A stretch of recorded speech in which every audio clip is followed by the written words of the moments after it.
Thanks to everyone who have subscribed. If you have not, please do. And thanks for coming out here. I really appreciate you. 600 out of 800 students in Castina invaded by the kidnappers unaccounted for by school source. So the school does not even know the number of the children that were carried. The school, a whole school, does not have the record, cannot account for them. Students were in school boarding house, and these bandits they came, and before they were able to load how many children, not 100, not 200, not 300, not 400, not 500, 6 to 800 students. Guess what? Nobody heard the message to call the police or to call the army. But if it's NSAS, they will tell you that they were in forefront, that they dealt with the situation. Bandits have stormed a boys' boarding secondary school in Castina State and kidnapped some students on Friday night. However, a very credible source in the school said as on Saturday morning, 600 out of the 800 students were not accounted for by the school authority. The source, however, said it could not be ascertained how many of the students were actually kidnapped, since some of them could have fled into the bush and now are near home when the kidnappers arrived at the school at 9:30 p.m. According to the source, the school has over 800 students, with the exception of GSS 3 and SS 3 students who are now out of school. So those that were caught, there was no GSS 3 and SS 3 students. It's GS1, GS2, SS1, SS2 students. The source said so far 600 students were yet to return to school at a severe hour after the attack. 600. We are still hoping that some of them might return. We believe that some of them flew after the attack and ran into the bush, he said. A parent of one of the students, in an interview with Tribune Online, disclosed that her son, Hasman, was one of the kidnapped students. Another man, Missouri, also said he had two of his brother's children with him who were at the school that were also kidnapped. According to Hassan, he received the news of the attack at 11 p.m. So this started at 9:30 p.m. He received the news of the attack at 11 p.m. when one of his brothers called him that the government's science school has been attacked by bandits. Yesterday at around 11 p.m., gunmen invaded government secondary school in Kanikari town, the headquarters of the Kanikari local government area of Castina. So one of my brothers called me, said his son was also one of them. This morning we were in the school, and the school told us that some of the students were believed to be taken away by the kidnappers.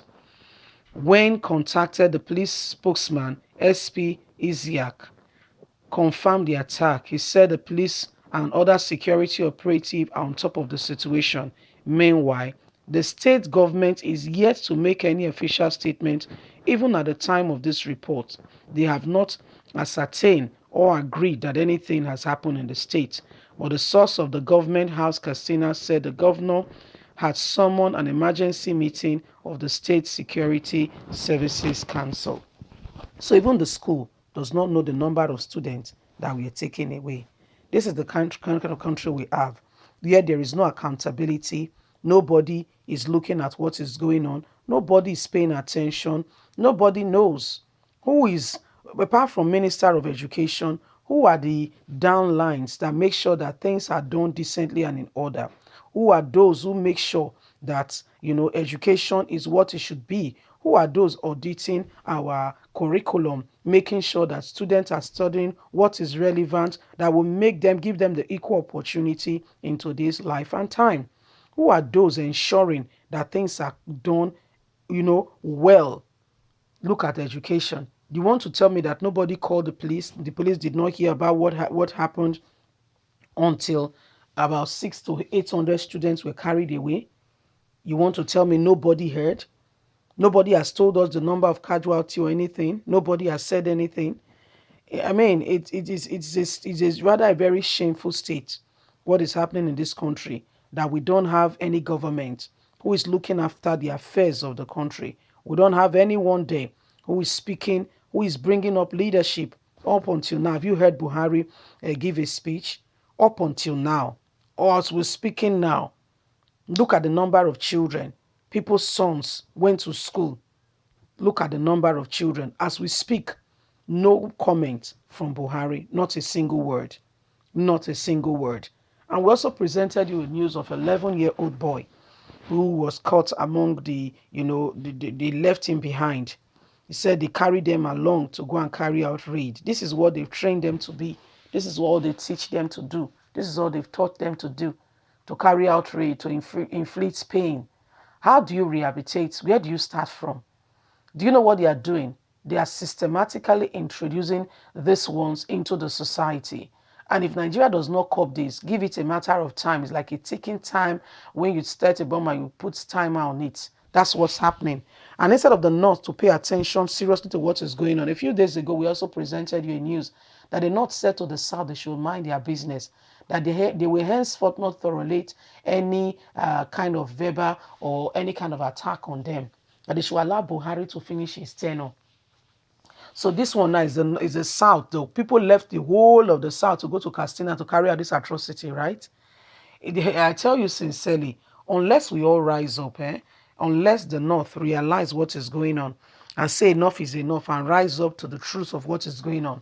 When after what happened to the rice farmers, I told you that it's going to happen again. And now look at it. Presented you a news and said nothing was done to that effect. In fact, Garuba Shehu blamed those who have lost their life as a result of the B-Boys activity, saying that it was their fault.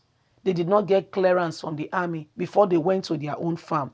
When has it become a clearance matter for you to go to your own farm to harvest your product? You planted something, it is time for harvest. Then you wait for Garuba Shehu. You have to call him under his busy schedule because he will tell you that he's busy attending to presidential matter. Then by the time he picks, the rice have all been destroyed, have all been eaten up by weevils or birds. And then he'll pick and say, yes, I got your call 10 years ago. Say yes, so wanted to ask if it's okay to go to our farm. That's the kind of country that we are in. 600 to 800 boys not accounted for. God will deliver us. Leave us a comment. God bless you. Bye for now.